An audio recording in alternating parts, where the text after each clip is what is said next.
What's going on, everyone? Welcome back to another Souls-like build video. We're playing Lords of the Fallen today. I pray that each and every one of you guys are all having a blessed day. If you guys are new to my channel, welcome. I am God's Chosen One. For those of you guys that are returning, you guys are amazing as always. If you guys like Souls-like, and roguelike content such as builds, tips and tricks, and guides, consider subscribing if you haven't already, because that's the kind of content that I provide on this channel. So, without further ado, let's jump into this build.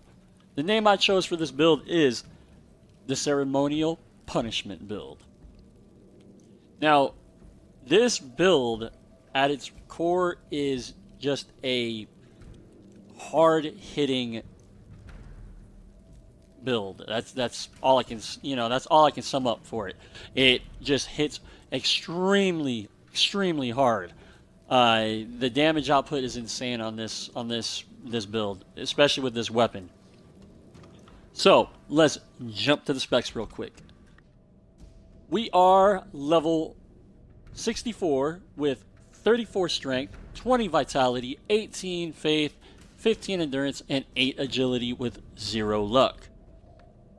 Now, let me go over the stats, which order I put points into which attribute as I went throughout the game. So the first thing I did was I put strength up to 20, and then endurance and faith both up to 15. And after I worked on both endurance and faith, I started focusing on vitality, which I jumped that up to 20.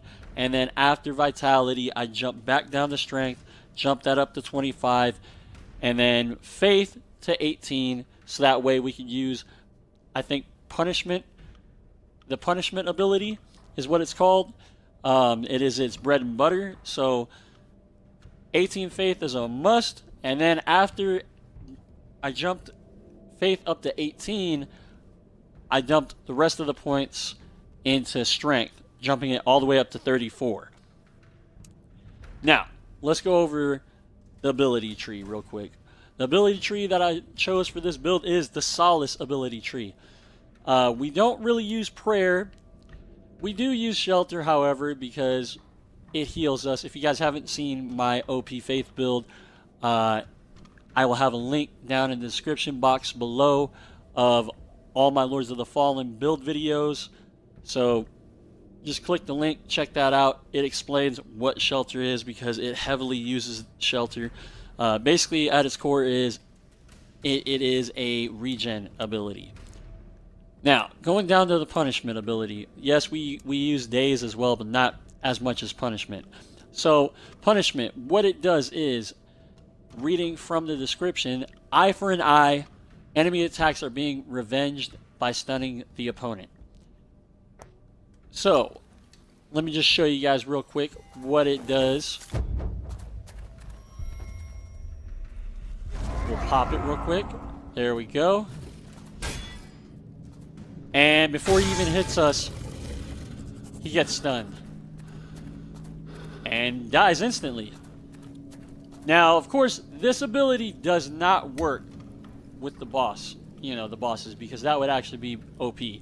Because it lasts for a decent amount of time, and the amount of times the boss would actually hit you, and they would get stunned, it would just be like, it would just be a piece of cake. The bosses wouldn't be very hard. Alright. Now, jumping over to equipment real quick.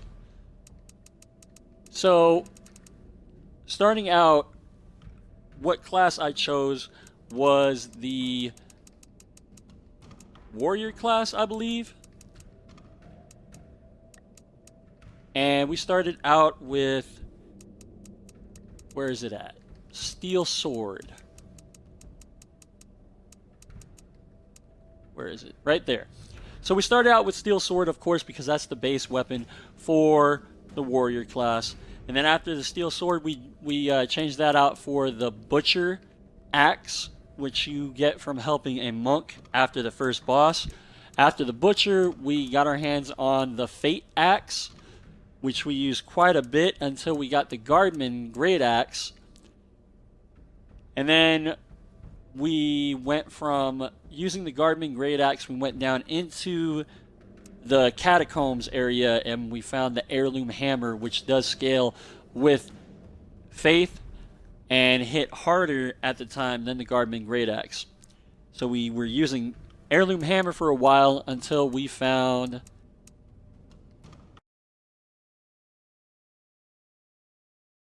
and my axe.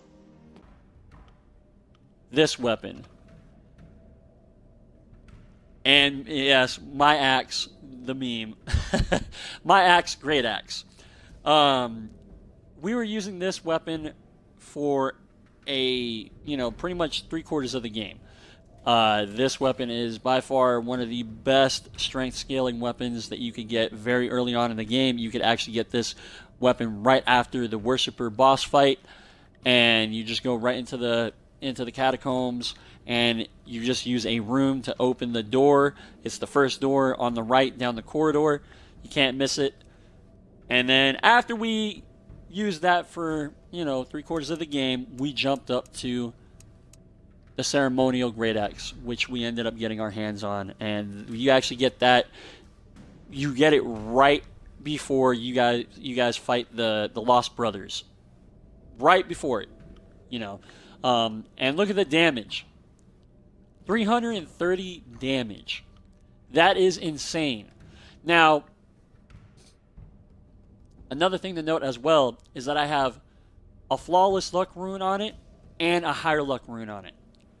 Now, unfortunately, I didn't get 2 Flawless Luck Runes on this playthrough, so the damage actually would be higher if I got 2 Flawless Luck Runes, but I only got a Higher Luck Rune and 1 Flawless. So 330 is the damage output. Insane amount.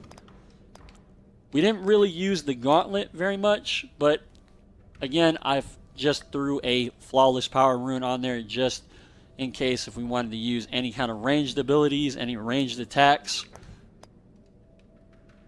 Jumping over to rings, of course, we are using the Faithful Disciple because this ring is so crucial to this build because it heavily uses energy, and this ring regenerates your energy back a lot faster.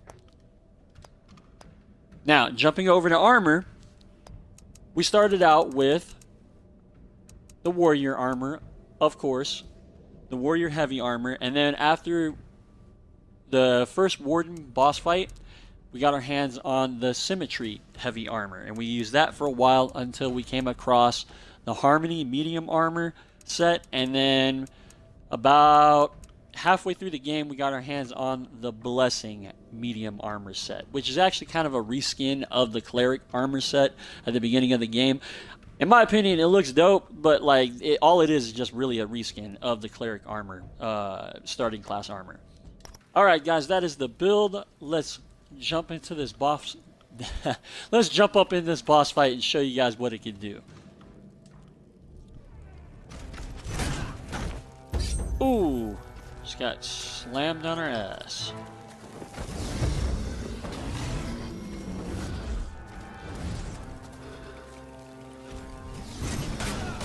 Oh, I missed! Ooh. Alright, alright. Come on, first warden. Wind up. Alright, do that overhead attack that you normally do. Come on. I know you want to do it. There it is. There it is. Oh my gosh. 2 hits. Just took out 1/4 of his health bar. That's insane. And he keeps smacking us around like a redheaded stepchild. Damn. Alright, do that overhead. There you go, buddy. Alright, first stage done. Got a little hit in right there. We're gonna back off. He keeps slapping us. Uh-oh. Alright, we got it off. We got shelter off.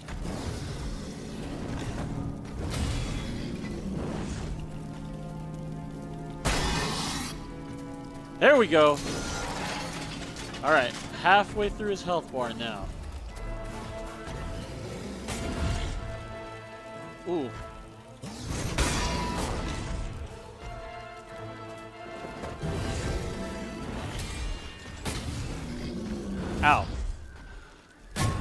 Wind up. Nope.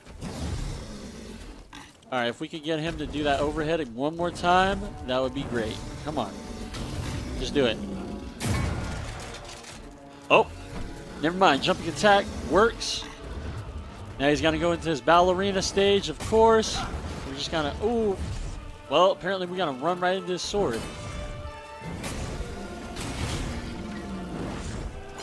Oh, man. Alright, we got to chug. We got to chug. Alright, here we go. There we go. That's it. That's all she wrote.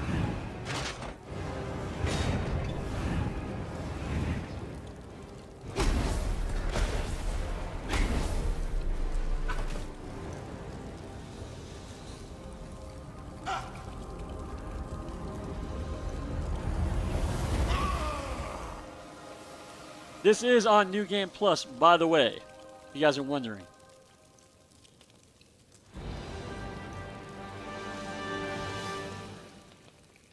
What was that? One of those lords Kaslo keeps talking about. Alright guys, that was my build for Lords of the Fallen. Hope you guys enjoyed it. I will catch all of you guys on the next one. Peace. Cause I dream so much, I would be so much, been through so